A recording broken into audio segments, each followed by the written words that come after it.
Alrighty guys, Cory here for the Disc Golf Pro Tour, back with final round action of the Disc Golf Pro Tour Championship presented by Prodigy Disc. I'm joined by the one and only Mr. AJ Risley. Hello, how you doing? Everybody out there. So excited to get this to you and so excited for this final round. Yes, so sir. tight, scores have reset. It is a battle between 5 bold men. Right, yeah, I mean, like you said, this is the first round and the final round. This finals format is pretty interesting, and leading off, Ricky Wysocki. Yeah, now, should be said, the wind is ripping today. Definitely the windiest day of the weekend. I think a lot of the guys that aren't playing today are like, not the worst thing I'm not playing. Right, yeah. I was on the sidelines kind of contemplating how I would have handled all this wind. I mean, more overstable stuff, I guess, and so this play is an interesting That was one. interesting, yeah. Sexton, I don't know if he just had troubles with that banner that's right there going low forehand, but he goes for the sky roller. And we couldn't quite tell because it just landed in an awkward spot, but it barely cleared that little OB creek. Mm-hmm. Barely. Here is Nikko now throwing his spirit out to the right. That's just an unbelievably stable gateway disc. Yeah, he loves just mashing that thing over on an Anheuser, and he knows it's going to flex back and give him a skip usually. That time, not so much. Chris Dickerson here, shooting the hot round 3 rounds in a row, a combined 33 under through 3 rounds. Again, scores have reset, so that's not helping him a ton here, but bodes well at least. I know, yeah, if the scores hadn't reset, I mean, Ricky and Kevin only played 1 round, so I mean, Chris would have had, like 22 strokes on Ricky, 23 on Kevin. Quite the advantage. Yeah, that would have been a crazy advantage, but unfortunately, sorry, Chris. We're going to have to do it today. Yeah, start from square one. These guys, bit outside of birdie range, just kind of hoping a prayer up there. Kevin, just at circle 2's edge. That's a good bid. Oh, yeah, I mean, he's got, I think throughout the year, he's just extended that jump putt range. Yeah, we were talking earlier about kind of like what defines his game, and I would say it's big distance, it's hitting those lines, but he is, if you talk to the guys back home, it's the jump putts. Oh, yeah. He hits them from range. Yeah, which is the difference maker. Really, when you look at the stats and everything, the putting is where the money is made. And shorts. That's a critical part of the whole crew, know. Notice these shorts above his knee as well. Yeah, just barely, It's acceptable. Just barely. And Nate, just barely. But getting it done. Yeah, Kevin really leading the trend, though, with these several inches above the kneecap. Ricky actually joining the crew as well. Yeah, there you go. Got a crew here. A lot of pars on this hole, though. Yeah. AJ, Ricky with the chance from 34, 35. It's a tough score, though. I mean, it's a... You think this course, you think score early, but hole 1 doesn't fit that bill. Right, Hole 2 does. Very scoreable. Yeah, 600-foot par 4, I mean, that's not very far at all. And with this double Mando that we're about to fly through, that's, it's about 350 out there. So really all you're trying to do is just put it close to the Mando and then, navigate that flat terrain with a little bit of wind and just put it right under the basket. Yeah, it's strange when a 604-foot, relatively wide open and flat hole is a true 2-shot hole, but it really feels like it. There's no sense to get aggressive towards those Mandos. Right, except for the final day where there's really, you've already made your money. If you lose this card, you're already walking home with a 4-digit paycheck. So, if there was a day to do it. If there's a day to do it, Kev. He is going Midari here. Yeah, that was he gets good. the trick. They go so far, dude. Right, It looks like he's going so aggressive. And Ricky's shot, the first off the tee, he didn't quite get that forehand to hold and flip over even, and he might be in some trouble. Yeah, I think if you're playing that sidearm, you want to crank it over to the left so that it'll draw all the way back right. He kind of hit it with that flat to hyzer and is going to be pinched on those trees. Dickerson here going with I believe that's a 750 M3. I hope so. Shot. That sounds like a cool disc name. Scientific, if nothing else. Yeah, and I was right behind Ricky on this shot, and it was tight. It was a tight little, he had to barely cut it around the trees that were directly in front of him, and then somehow sneak it through the double Mando, and as you see, kind of hits the palms, comes up little short. Yeah, Nikko, though. Nikko setting himself not. up for that nice hyzer approach. He's next to the bucket. That's yeah. great. Chris going A3 here. Whoa. Just getting it up in the wind. Ooh, wow. Jeez. Yeah, that carried a lot. Yeah, that was strange. I didn't know it went that far. Yeah, but a little bit of there's a right to left header, kind of just propped it up in the air. Exactly. Yeah. And right to left is just fine for this shot coming in. Yep, knocks that sidearm right out of the air next to the basket. Wow, what do you know? Nate Sexton with the Sexton Firebird. Yeah, what's new? I think he's thrown that shot a few times. And so has Kev. That's jokery right inside the circle. Yeah, he's been going jokery in this hole. It's interesting to see him switch it up to the mid-range off the tee, just getting a little bit closer, just cutting down the technicality of the second shot. Sure. Yeah, and who knows, maybe that's, he feels like he might be needing to throw the Midari later in the round. Whoa, Chris. Dude, he's got some his putting is so impressive, and it's So fun good. to watch. I mean, they call there him you the go, robot Kev. for a reason, as Kevin almost sneaks it up onto that band, but so consistent, I filmed Chris a couple times, Music City, Ledgestone, a few events now, especially towards the end of the year, and it's just been an absolute pleasure and really a learning experience to watch him play. Oh, yeah. You can see even on the short ones, though, sticks to the routine. It's like nothing but respect. You got to love it. Mm-hmm. Yep, couple fake outs, and then dead center chains. That's a prime part of the putting routine, I feel like, is the fake outs. Yeah, I mean, well, it works. Nikko taps in his birdie. Yeah. I like the look Nikko's got going with. It's less cheetah print, more like put-together golfer. I'm into it. Yeah. I mean, I watched him during the semifinal round, and yeah, I was talking with Barsby, and we kind of look over and see this guy warming up, and we were both like, "Wait, who is that? That doesn't look like anybody we've seen on tour all year." Oh, that's Nikko, and he's wearing like a baseball cap. I don't think I've ever seen him wear a baseball cap before. Yeah, the lion's mane is tamed. Yeah, once. what's going on? But it worked. He's here in the final round. And hole 3, like you were saying, the first part of this course is a little bit deuce or die. The players are trying to get off to a hot start, create a little cushion for the middle part of the round where there's some OB and some wind. I like this play with the big skipper on that outside line. Yes. I think if you're trying to park the basket, that's the shot. I do like the hole though because there's options. You saw Nate throw the flick. If you throw like a straight mid range, it can work out for you. Nikko obviously is one to throw some stable plastic. Dude, so I love those shots so much. Just hit it hard and flat with something stable to the right. Yeah. Cruise on in. It's like watching a surfer. It's like watching. Ooh, good reaction. Oh my God. Yeah, that was something kick. else. Yeah, for real. Or one-time kick. Or is he 2-time pro? Yeah, Pro Tour champion? 2 times 1. 2. Double world, 1 pro. Okay. That's right. Macbeth won in 16. That counts. That does, and that's a good one. As all these guys, if he's the furthest out, Right, at about like 25, 20, somewhere 25 to 28. it's a good crop of drives. Yeah, it is. And I guess, if we look at the stats, we were talking about this before. Yeah, let's look at the stats for this round to see what's the easiest and hardest holes. This is a 5-person field. Yeah, exactly. So the statistics are these guys. Yeah.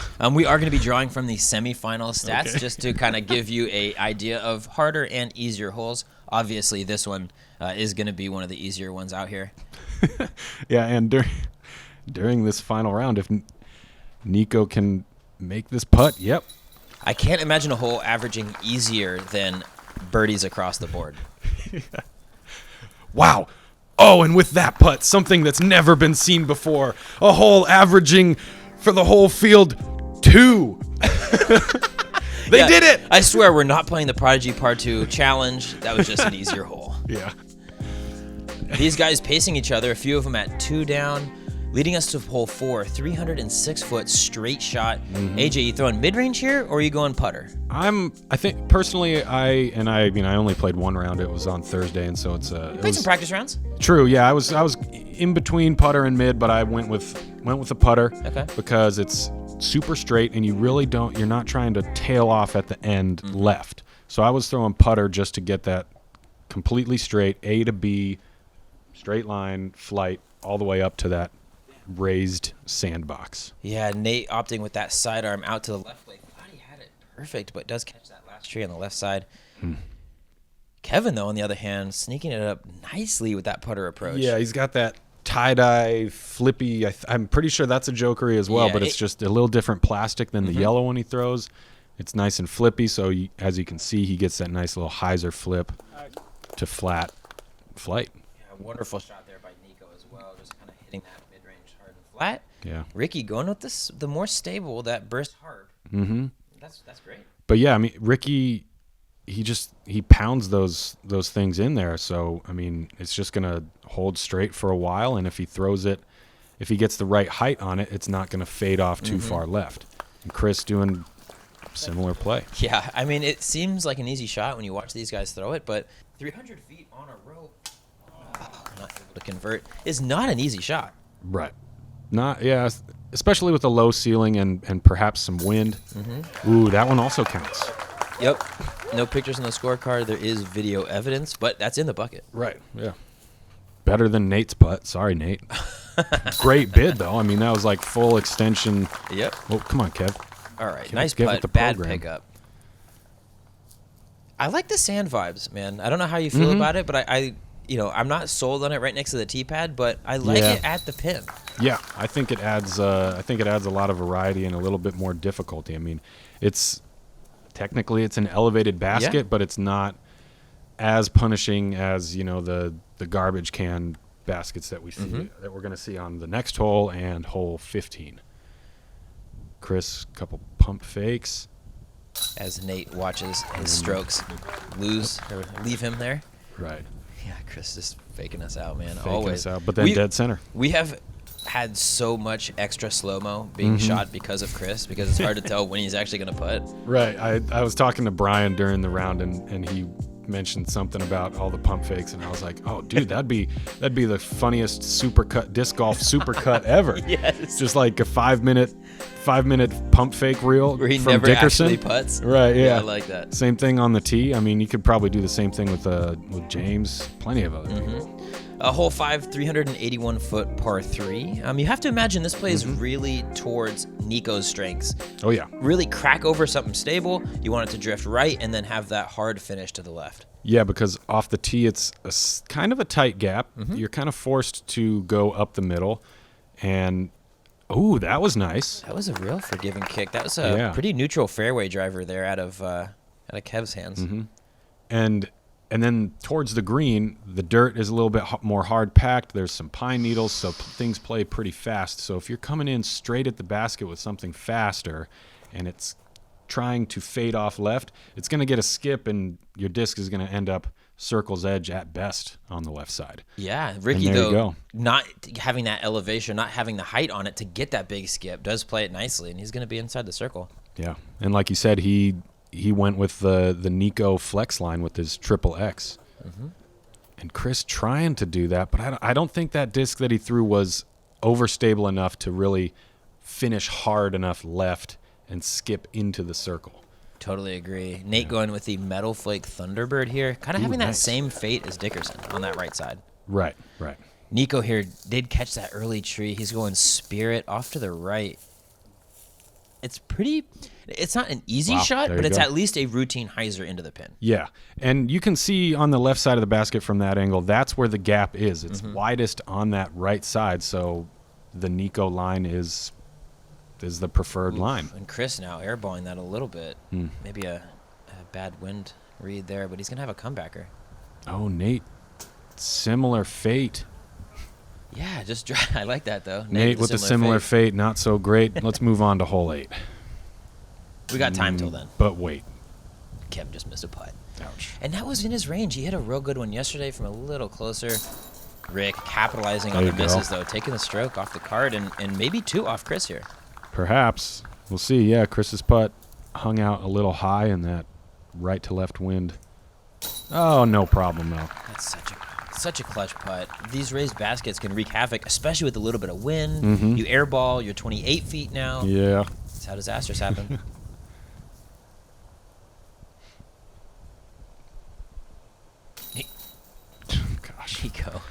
Watch yourself. That counts. It does.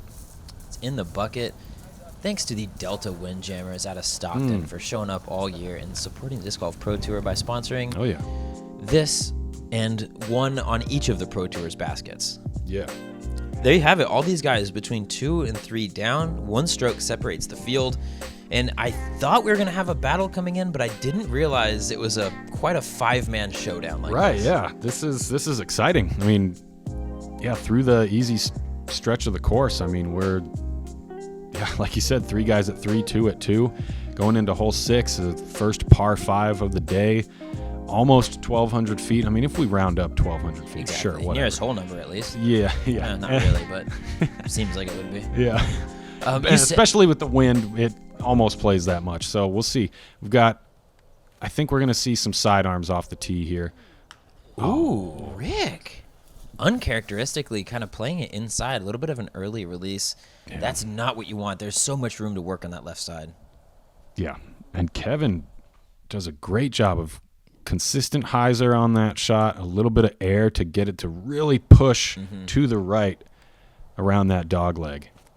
Yeah, it kind of tempts you into throwing, if you're throwing like a hard flat sidearm, into throwing that inside gap. But when you walk up around that corner, you really feel how, like if you cut it early at all and get into those trees, it is just not worth the extra 15 to 20 foot you're going to get on the back end if you make it. True, yeah. Yeah, Chris almost getting a piece of that tree like Rick did. Putting himself in position, though. Nate playing the perfect shot. I mean, you could ask for a little more distance, but he's so safe off to that side, and no reason to think he's not going to get up and down from there. Yeah, he's got that one. It's hard to say 10 out of 10 because, I mean, you kind of look at this hole and for a player like, for Ricky with his sidearm, you think, oh, yeah, 10 out of 10. But there you go. Maybe let's say like 96 out of 100. Okay, so 9.6 out of 10. Yes. And this roller, Leopard 3. Ooh, okay. Man, that's so close. I know. And he honestly, he was shocked. Like, he had no thoughts that was going to be out of bounds. He thought it was coming back right for sure. Yeah, I was there in the field on the sidelines. And yeah, he said to the group, like, wow, that went out of bounds. I'm surprised. Out of my hand, I thought that was perfect. Yeah, now Nikko kind of taking the other, maybe a little overcorrection, off of Nate's there. It does find that tree line. Wow. Chris, though, goodness gracious. That's just so good. I don't know if you could even chalk up a better, like after 2 shots, you walk up and you set it right there. That is where you want That's to be. Fine. Yeah. That's a good spot to set it. And that thing went so far. I asked him right after that shot, what the heck was that? That thing went so far and just held so straight, got that late turn, and he was like, that was an F1. I just turned. Right. Yeah, I had a similar reaction, turned and walked away. Like, I have to throw my enforcer down. You're good. Yeah, turns out these guys all getting themselves into position. Nikko, though, with the tough footing and the rough lie, is going to have to throw that kind of humbling third shot, set him up for the over the OB par save here. Oh. Nate opting with the backhand destroyer from a good 360, 370, and does early release it. That's unfortunate. A little bit. Who knows if... I mean, it wasn't too humid this day. The cold front was kind of pushed out a lot of that humid air. And as we see Kevin's shot... How about that Midari shot? Yeah. That is wonderful. But going back to Nate's shot, I don't know if it was just the little side slope that he was, going down to the cart path that kind of forced that early release, or something with his hands, or who knows what. But yeah, it is going to be a second penalty stroke of the hole, though, right. and is going to drop him back pace at least. Yeah. Rick hanging it a little wide. Good. That's a good tree that time. Yeah, I mean, he's inbounds. That's all that matters at this point, I guess. Nate going with the glow rock here. Interesting. Yeah, you don't see him throwing a lot of backhand mid ranges, so not really. It's kind of it sticks out when you see him. Yeah. If anything, I thought that was going to be a dart. Yeah, no, I know, I agree.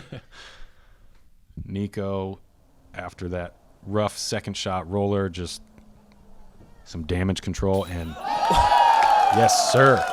Oh, hello, whoa! There's reprising the raptor legs. Wow. Yeah, that's a great birdie. That was just outside circle too, wasn't it? Yeah, that was huge. And Wow. now I had to film Nikko from across the bridge. He had already advanced. I had to sprint across the bridge just to catch up to be behind him for that. Jeez, good. Yeah, well, good hustle. I know. Thank God. Yeah. Drains a 70-footer. Nate cleans up his double bogey. Double bogey. Yeah, Kevin looking to get his 4 and 3 strokes on Nate. That's such a clean way to play this hole. The OB is everywhere. There's so much danger. It's genuinely the start of the really tough stretch of the course. Yeah, man, and geez, this hole's so long, so many shots, especially with 5 people playing it. I forgot that Ricky hit that tree off the drive. So, I mean, I'm still amazed by that huge putt, but that was for par. Par, exactly. That was just to save ground. Yeah, just to stay in it with, Kev getting the bird. Yeah. And taking the lead. I mean, Ricky and Nikko and Dickerson, they're still in it. I mean, Nate, I don't know. It's tough to. You want to say he's still in it with 12 holes left and only down 4, but dude, these players are so good, and we're gonna see a lot of opportunities for birdies on that back 9. So. And vice 4 versa. strokes, A lot of opportunities for big numbers. Very true. So as long as you keep your head down and just keep plugging along, you never know. Yeah, but you're right. I mean, taking a double bogey and losing 3 strokes is not a good feeling. Oh, and no. that's the danger on this hole is there is a mandatory. Yeah. This tee got moved back and to the right, kind of forces a kind of a left to right curving shot, and this roller is. Quite nice. Yeah, that's a great shot. It's tough. It's tricky to get inside circle 2 on this hole because such a hard curve. Yeah, it's so low pinched ceiling in that tunnel. Yeah. And Nikko with the roller as well. And I mean, you can see rollers work out, but in general, you can't hope for a lot more than what Nikko, just a straight shot to the pin. Yeah. Oh, that's a little early too. Oh, and he does miss a Mando as well. Wow, that was barely misses it. Yeah. Yeah, and such a tight curve on this hole. You really have to choose. If you're going roller, you got to choose. Well, usually rollers, you have the distance roller like we see Nate Sexton throw down where it's just straight, and then flop over to the right. Or we see more of what I call like a burnout roller. Yeah. Where you lay it down almost vertical, up and down, and then it Peels takes out. a hard right. But you don't get as much distance on those burnout rollers. So, but you have to throw it on this kind of shot. So it's tough to get that angle and also get that distance. So, I mean, that makes this hole pretty difficult. Yeah, not a lot of 2s, and frankly, not a lot of 4s Whoa. that we've seen this weekend. We probably will see a couple here, Yeah. though. I mean, if you miss the Mando, it's pretty much automatic bogey. Yeah. And Nikko not too pleased with that one. When he was lining it up, he was lining it up, and I was like, oh, he's gonna go Greg Barsby on us. Rick off the top. Dude, that was turnbuckle. That thing almost like flipped into the basket Exactly. off the cage. Wow. Less nose down, and that's in. Yeah. Nate with I can't. Quality comebacker there. Yeah. Man, Rick is he's just a machine. He gets so much force generated from little body movement, like outside of circle, like between 40 and 70 foot. Mm-hmm. I've never seen somebody look more comfortable just straight up putting, not even jump putting. It's impressive. Yeah, well, he's a big guy, so, I mean. That's true. That kind of helps. Kev taking his unfortunate bogey after the OB stroke. Nikko tapping in the par, and that was a bit of a separator there. Yeah, I mean. Actually, no, it There you wasn't. go. They're all at 3 down still, and it's not looking like it's separating at all. Yeah, we'll see. And Dickerson falls back another stroke, so he's 2 off the pace. Nate with the par. Still, I mean, He's treading water. Okay, so now he's still in there. And Hole 8. 8. Yeah, 906 foot, and that OB on the right and this river on the left side of the pin looms large. Yes. 2 routes. You could take it up the middle on more of a flex line, or just that big power hyzer to the right. Rick. Yeah, I was standing behind the tee, and when Rick released that, I think someone might have said like, "Whoa, that's a lot of anhyzer" or something. But Kevin was like, "Yeah, but that thing's stable as heck." Yeah. And he was like, "Yeah, that's coming back for sure." And then Nope. If you look down there at those banners by the pin, that's they're whipping. Stiff headwind. Yeah. Stiff headwind. It can't quite feel it by the tee though. Yeah. And walking up to this tee, I was talking with Sexton, and he turned to me and said, "Yeah, in these conditions, I don't know if 3 is possible." And I kind of looked at him like, "Yeah, you might have a point." Oh, no. Kevin. With the opportunity of strokes on the table. Yeah, same fate as Nikko.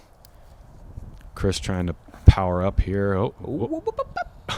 That's a one up through the trees. Yeah, Good sir. Lord. His wife Brittany was there, and she was like, "Chris, you can't do that to me, man, making my heart race." Giving her a heart attack. Goodness. Oh, here we go. This is Kevin getting pretty aggressive on that right side.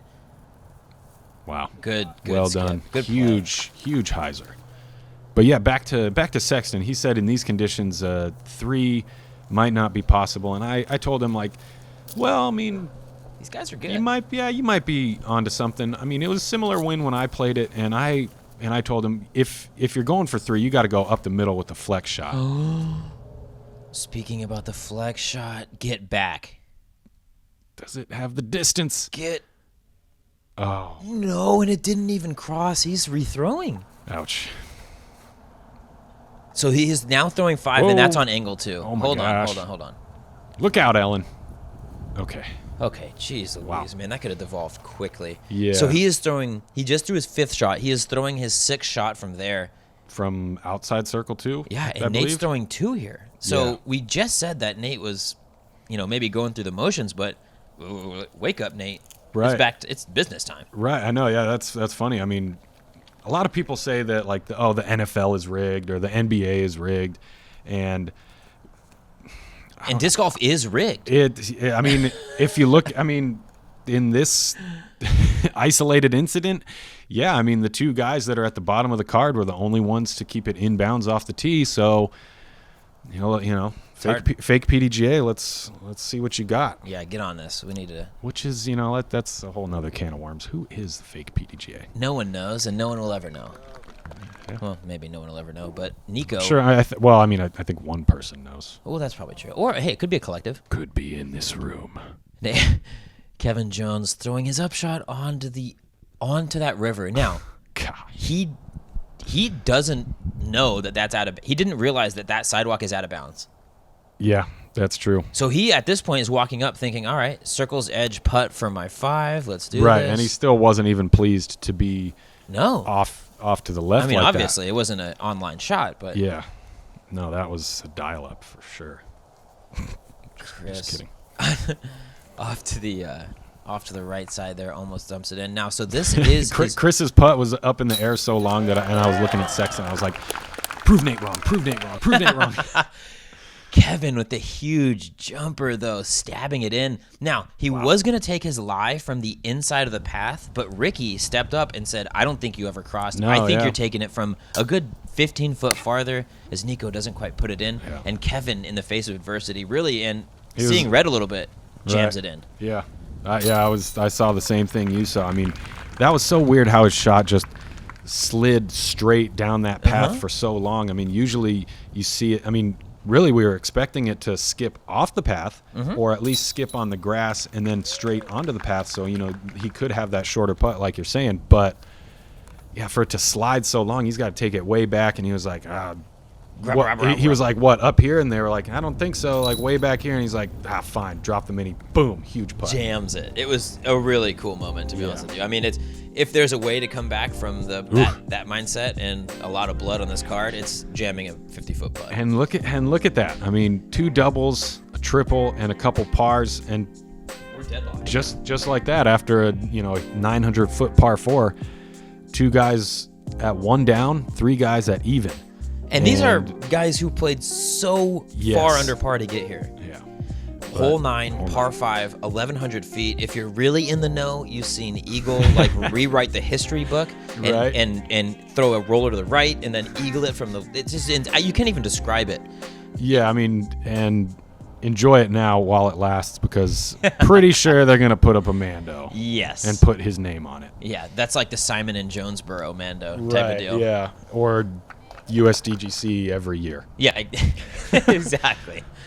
Nate, decent little hyzer flip to get out to the corner. Pretty stiff headwind on this hole. Yeah. So the thought of laying down something, like a big distance, like flex shot is pretty. It's tough. There's a fine line between well-executed flex shot and thrower. I tend to be on the thrower side of that line way too often. We've all been there. It's okay. Chris putting himself into position. It's just all about distance on this hole, or on this tee shot, really.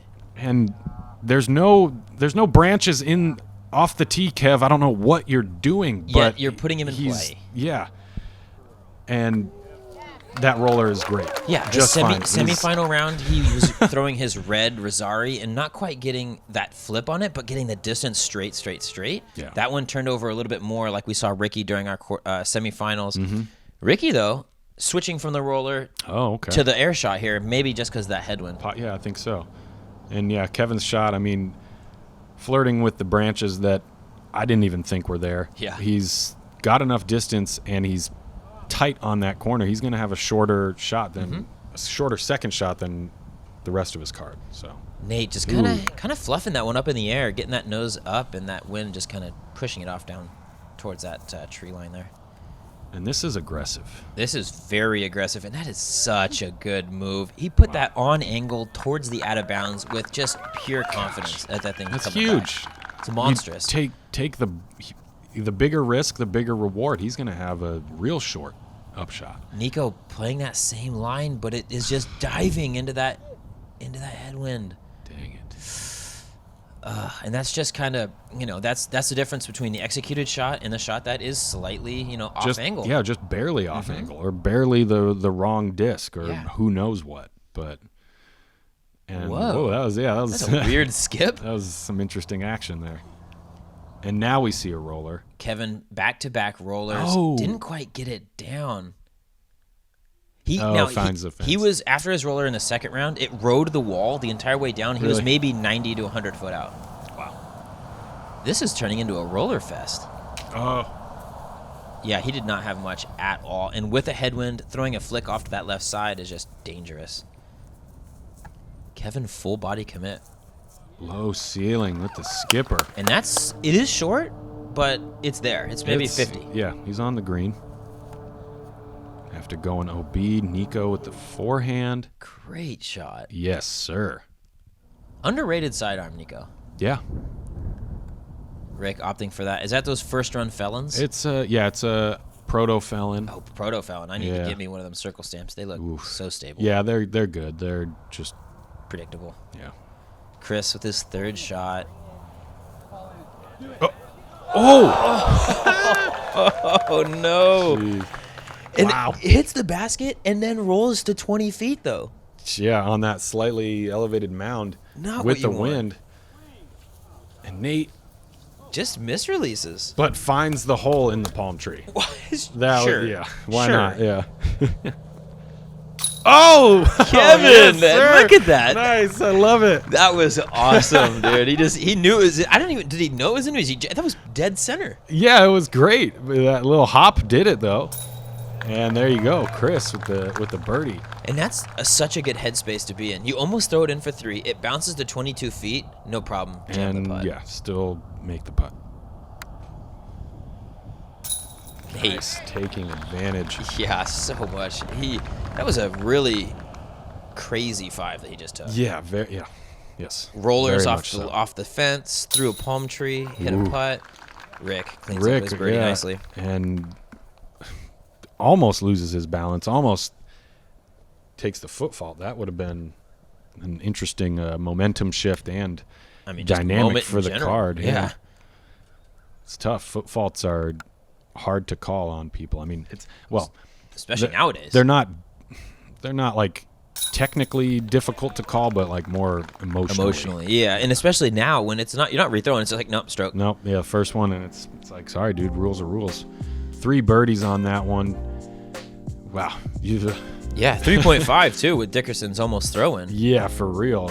Jones and Chris and Kevin, 2 down. 5 players, a total of 2-stroke separation. Yeah, this is ask and you shall receive. I mean, this is the final round of the Pro Tour Championships, and it's.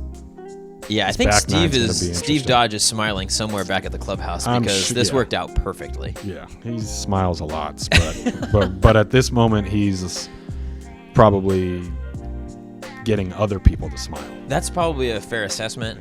I'm pretty confident in saying that the smiles are going to continue on our part 2, AJ. I'm stoked to see the conclusion of this round. Yeah, I mean, it kind of depends on, for the fans, who your horse is in this race. I mean, anything could happen. There's, like we were saying, there's plenty of birdie opportunities. There's still some OB out there. We've got an island hole. Mm-hmm. We've got some wind. Things are, and it's kind of like, it's later in the day. It's not humid. Things are getting like a little chilly. Yeah. So chill is in the air. Who knows?